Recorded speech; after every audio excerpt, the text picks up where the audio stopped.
కూడా ఒక qualified teachers ఈయన ఉన్నారంటే చాలా ఎక్స్పీరియన్స్డ్ సుదీర్ఘమైన అనుభవంతో మరి ఇక్కడ విద్యాబోధన చేస్తున్నారు. నిజంగా మనం 2 లక్షలు కట్టినటువంటి మరి కార్పొరేట్ స్కూల్లో చదివించిన ఉపాధ్యాయులు కూడా కేవలం ఒక సింపుల్ ఎడ్యుకేషన్లో ఉన్నవాళ్ళే వాళ్ళంతా కూడా. కాబట్టి మీరు ఏమి ఆధారపడకుండా నేను ఏదో గవర్నమెంట్ స్కూల్లో చదువుతున్నాను, మా పిల్లలు ఏదో సాధించలేరు అన్నది మాత్రం మీరు పెట్టుకోవద్దు. ప్రతి ఊళ్ళో కూడా ఒక ఐక్యూ ఉంటుంది. దాన్ని మనం అంటే ఏదైతే పిల్లలకి ఇంట్రెస్ట్ ఉంటుందో కొంతమందికి కొన్ని రకాల ఇంట్రెస్ట్ ఉండొచ్చు. ఆ ఇంట్రెస్ట్ మీరు పేరెంట్స్గా గ్రహించి, ఎందుకంటే ఇప్పుడు సోషల్ మీడియా వచ్చింది కాబట్టి పేరెంట్స్ అందరూ కూడా చాలా అవేర్నెస్ పెరిగింది.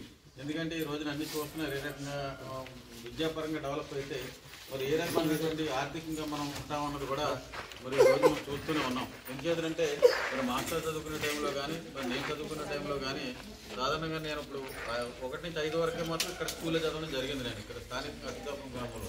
ఆ తర్వాత 6, 7 కూడా సొంతపూర్ వెళ్ళడం జరిగింది. అక్కడి నుంచి 8 నుంచి 10 కిలోమీటర్లు దొక్కుని రాజనాథ్ జడ్పీ స్కూల్లో చదవడం జరిగింది. కానీ ఇక్కడ మన ప్రతి పంచాయతీలో కూడా ఏర్పాటు చేయడం జరిగింది. మనకి ఎక్కడ కూడా బయటకు వెళ్ళక్కర్లేకుండా. మళ్ళీ అక్కడి నుంచి నేను ఇంటర్ డిగ్రీ చదవాలంటే 15 కిలోమీటర్లు అనపర్తి చదివాను. నేను అనపర్తి నుంచి రోజు సైకిల్ మీద రావడం. ఆ రోజు కనీసం 10th అయిన తర్వాత ఎలా వెళ్ళాలి, ఇంటర్మీడియట్ ఏ గ్రూప్ తీసుకోవాలన్నా కూడా నాకు తెలియని పరిస్థితి. అప్లికేషన్ కూడా ఎలా ఫిలప్ చేయాలన్నది కూడా మాకు తెలియని పరిస్థితి. అంటే ఎవరు లేకుండా పరిస్థితి నేనే ఉన్నాను కాబట్టి మరి ఆ రకంగా రోజుల్లో నేను మెడిసిన్ చదవాలనే ఉద్దేశం నాకు ఉండేది. కానీ అప్పుడు ఆ భయం ఏంటంటే ఏదో తప్పల మీద బొమ్మలు పోయాలన్న ఒక ఆ రోజుల్లో ఆ ఇబ్బందితో ఆ బుద్ధింకులు పట్టుకోవాలంటే దాన్ని నేను నిజంగా పెట్టిన అప్లికేషన్ మార్చేసి వేరే దాంట్లోకి వెళ్ళడం జరిగింది. ఆ తర్వాత నేను బీకామ్ చదవడం, సిఈసీ చదవడం, ఇంటర్మీడియట్ తర్వాత బిఏ చదవడం.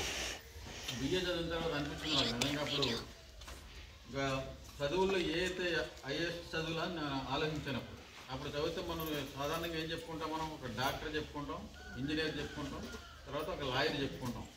ఈ 3. ఎందుకంటే నేను డాక్టర్ చదవాలంటే ఇక్కడ బైపీసీ చదవాలి ఇంటర్మీడియట్లో. నాకు అది నేను ఎలిజిబుల్ కాదు, నేను ఛాన్స్ లేదు నాకు. ఇంజనీర్ చేయాలంటే ఎంపీసీ చదవాలి, అది నేను తీసుకోలేదు.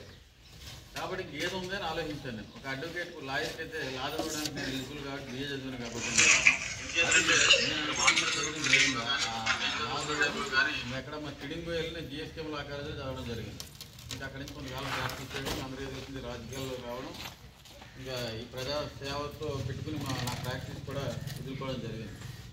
అదేవిధంగా మరి మా ఇంట్లో కూడా ఇప్పుడు సార్ చెప్పినట్టు మా పిల్లల్ని కూడా, ఎందుకంటే అంటే మీకు ఇన్స్పిరేషన్ వస్తుందనే తప్ప మా పిల్లల్ని కూడా, ఎందుకంటే 3 గ్రూపుల్లో ఉన్నాం కాబట్టి మా చిన్నవాడిని జాయిగా నా ఫీల్డ్లో తీసుకొద్దాం అంటున్నాను.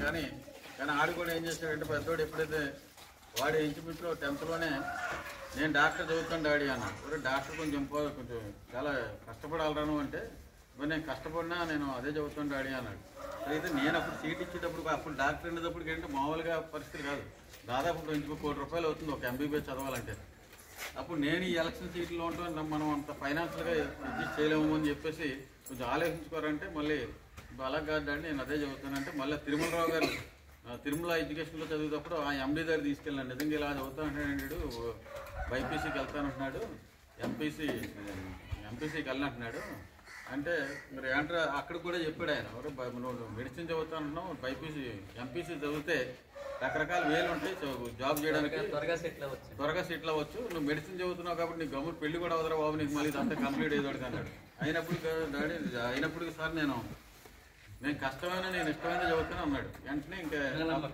వెంటనే అడ్మిషన్ రాయించాడు. ఇంకా వీడి గురించి ఆలోచించకండి, ఇంకా వీడి ఇలా ధైర్యంగా చెప్పేటప్పుడు ఇంకా గోహెడ్ అని చెప్పేసి ఇంకా అడ్మిషన్ ఇవ్వడం జరిగింది బైపీసీలో. అలాగే సీట్ తెచ్చుకోవడం. ఇప్పుడు ఈ రోజున ఫైనల్ ఇయర్ చదువుతున్నాడు ఇప్పుడు మామూలుగా ఎంబీబీఎస్. ఇంకా చిన్నోడి పరిస్థితి అంటే నేను చిన్నోడిని అడిగాను, ఎవరే మరి నువ్వు ఒక అన్నయ్య మరి ఎంబీబీఎస్ చదువుతుంటే మరి ఖర్చుతో కూడుతుంది, మరి నువ్వు కూడా ఎంబీబీఎస్ వెళ్ళకపోతే పొద్దున్న నన్ను మళ్ళీ ఈ ఇంజనీరింగ్ చదివించు ఎంబీబీఎస్ చదివించలో ఉంటాం మనకు తెలిసిన తర్వాత మరి నువ్వు డేసింగ్ తీసుకున్నాను 10th అయ్యాక. నేనైతే ఎంబీబీఎస్కి వెళ్ళను రాడి, నేను ఇంజనీరింగ్కి పోతాను అంటే నా దృష్టం కూడా 3 శాఖలు మా దాంట్లో ఉన్నాయి. డాక్టర్ అనుకున్నాము వాళ్ళు అంటే నాకు డాక్టర్ అని అనిపించింది. కానీ నేను ఎప్పుడు కూడా నా ఎయిమ్ ఎప్పుడు కూడా నా పిల్లల మీద నేను రుద్దలేదు. నేను మామూలుగా అంటే వాళ్ళ ఇంట్రెస్ట్ మీద అనుకోకుండా అంటే ఇద్దరు డిఫరెంట్ సబ్జెక్టులు తీసుకోవడం జరిగింది. ఇప్పుడు వరకు బాగానే చదువుతున్నారు. అదేవిధంగా మీరేంటంటే మేము అంటే గ్రామ స్థాయి నుంచి వెళ్ళాం కాబట్టి పిల్లలు ఇప్పుడు ఎందుకు మంచి విద్యాబోధన చేస్తున్నారు కాబట్టి మీరు ఎందుకంటే ఒక ఎయిమ్ అనేది పెట్టుకోవాలి. ఒక లాయర్ అవ్వాలా, లేదా కలెక్టర్ అవ్వాలా, ఒక ఎయిమ్ అనేది ఉండాలి. మనకు మెయిన్ ఎప్పుడు కూడా ఒక టార్గెట్ పెట్టుకుంటేనే కానీ మనం దానికి రీచ్ అవ్వాలంటే ఒక టార్గెట్ పెట్టుకోవాలి. కాబట్టి మీరు అందరూ కూడా బాగా చదువుకుని, ఎందుకంటే ఇంకా చాలామంది పిల్లలు ఉండాలి. ఇంకా దాదాపు మనకు 60 మంది పిల్లలు లేకపోతే ఇప్పుడు 3 టీచర్స్ ఉండేవారు, మనకు ఇప్పుడు 2 అయిపోయారు. ఎందుకంటే మన పిల్లలు లేకపోతే మరి ఇంకో టీచర్ని కూడా మనం కోల్పోయే పరిస్థితి వస్తుంది. కాబట్టి పేరెంట్స్ అదేవిధంగా మీ పిల్లలు కూడా ఎవరైతే మనకు డ్రాప్ అవుట్స్ ఉన్నారో స్కూల్స్కి మధ్యలో మానేసిన వాళ్ళని కూడా మీరు, ఎందుకంటే వాళ్ళ పేరెంట్స్ కంటే మీ ఫ్రెండ్స్ చెప్పిన బాగా వింటారు. వాళ్ళు బాగా చెప్తున్నారు, అక్కడ బాగుందని చెప్తే వాళ్ళని కూడా మీరు తీసుకుని వస్తే ఈ స్కూల్ని ఇంకా అభివృద్ధి చేయడానికి మరి అవకాశం ఉంటుంది. కాబట్టి మీరు కూడా మీ వంతు పాత్ర కూడా వహించవలసిన అవసరం. ముఖ్యంగా పేరెంట్స్ కూడా ఏదంటే ఏదో పక్కన కాన్వెంట్ స్కూల్ ఉన్నాయని కాకుండా ఇక్కడ బ్రహ్మాండమైన విద్యాబోధన జరుగుతుంది. కాబట్టి మీరేం అసలు అటువంటి ఆధారపడక్కర్లేదు. మంచి ఇక్కడ అధ్యాపకులు ఉన్నారు కాబట్టి పిల్లల్ని మంచిగా తీర్చిదిద్దడానికి. ఎందుకంటే దాదాపు అక్కడ 40-50 మందికి ఒక టీచర్ ఉంటారు, కనీసం ఇక్కడ 30 మందికి 2 టీచర్లు ఉన్నట్టున్నారు. కాబట్టి దాన్ని మీరు అర్థం చేసుకుని మరి బాగా చదివి ఏదైతే ప్రభుత్వం నిర్దేశకత్వం చేసిందో, ఎందుకంటే ఇప్పుడు కూటమి ప్రభుత్వం పిల్లల ఎడ్యుకేషన్ అనేది చాలా ఇంపార్టెన్స్ ఇస్తుంది ఈ రోజున. అదేవిధంగా ఇప్పుడు విదేశీ విద్యానం అండి అన్నీ ఏదైతే గత ప్రభుత్వంలో తీసుకుని అన్నీ కూడా ఇప్పుడు విద్యకి మెరుగుపరచాలనే ఉద్దేశంతో మరి తొందరలోనే వీళ్ళకి ఎంతమంది తల్లికి వందనం కింద మరి 2-3 మరి ఇస్తానని చెప్పడం, దానికి కూడా ఇప్పుడు మార్గనిర్దేశకాలు జరుగుతున్నాయి. దాదాపు సంక్రాంతి వెళ్ళిన తర్వాత ఇప్పుడు అవి కూడా ఇవ్వచ్చు. దానికి కూడా మీరు ఆధారపడాల్సిన అవసరం లేదు. ఎందుకంటే ఈరోజు మరి ఇప్పుడు విద్యార్థుల మీద భవిష్యత్తు రేపొద్దున రాష్ట్ర భవిష్యత్తు, దేశ భవిష్యత్తు ఉంది. కాబట్టి మరి ఆ విషయంలో ప్రభుత్వం ఇప్పుడు ముందు ఉంటుందని చెప్పుకుంటూ మరి ఈ కార్యక్రమాన్ని ఇంత ఘనంగా నిర్వహించినటువంటి మరి ప్రధాన అధ్యాపకులు మాస్టర్ గారికి, వీరాజ్ మాస్టర్ గారికి నా ప్రత్యేక ధన్యవాదాలు తెలుపుకుంటూ మీ అందరికీ కూడా